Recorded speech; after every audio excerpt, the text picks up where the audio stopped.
D3K2 Plus ada dalam bentuk soft gel, ada dalam bentuk sachet. Ini Satira nama lama sekarang dah D3K2 ya. Harga pun berbeza.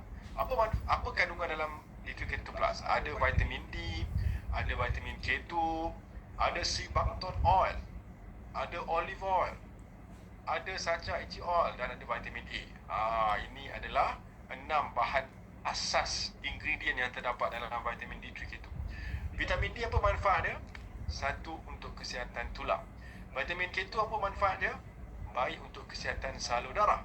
Sebacium oil ataupun omega 7 apa manfaat dia? Anti-aging.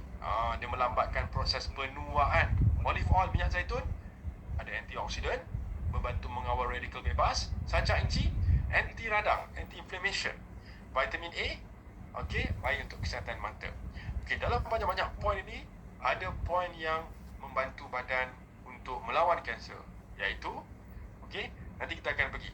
So poin-poinnya apa dia? Yang berkaitan dengan kanser darah, antioksidan, anti-inflammation. Dua ni lah yang memberi manfaat kepada pesakit kanser. Sekarang golongan yang sesuai untuk mengambil vitamin D3K2 Plus DND. Nombor 1, pasien yang ada masalah tulang, osteoporosis, terutamanya wanita yang dah menopause, risiko untuk kena tulang rapuh ni tinggi. So boleh membantu mencegah dan memulihkan osteoporosis. Kalau ada fracture, accident, patah tulang, membantu tulang punya recovery, pemulihan tulang. Pasien dengan autoimmune, eczema, psoriasis, D3K2 Plus pun sangat bagus membantu.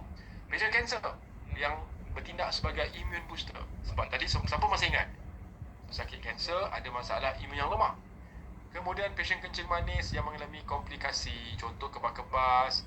Kemudian ada masalah diabetic neuropathy kebas-kebas sebagai contoh. Pasien yang ada isu mata seperti katarak, glaukoma boleh dibantu sebab ada vitamin A dalamnya. So kalau dapat kita finalizekan, kita boleh finalizekan, kita boleh rumuskan formulanya BIE untuk kesihatan tulang, bone, untuk immune system dan untuk ais, mata. Macam tu. Dalam banyak-banyak poin ni, poin mana yang sesuai berkaitan dengan kanser terutama puan? Dah tentu immune. Jadi sebab kanser disebabkan immune booster. Oleh kerana ada manfaat immune booster, dia ada manfaat sebagai anti-cancer. Faham? Now let's go next. Produk berikutnya, kontraindikasi kita dah selaraskan. Ini adalah golongan yang tak sesuai. Sama sahaja dengan golongan yang tak sesuai untuk mengambil sacha inci. Sekarang Moringa Plus. Dia ni Moringa Plus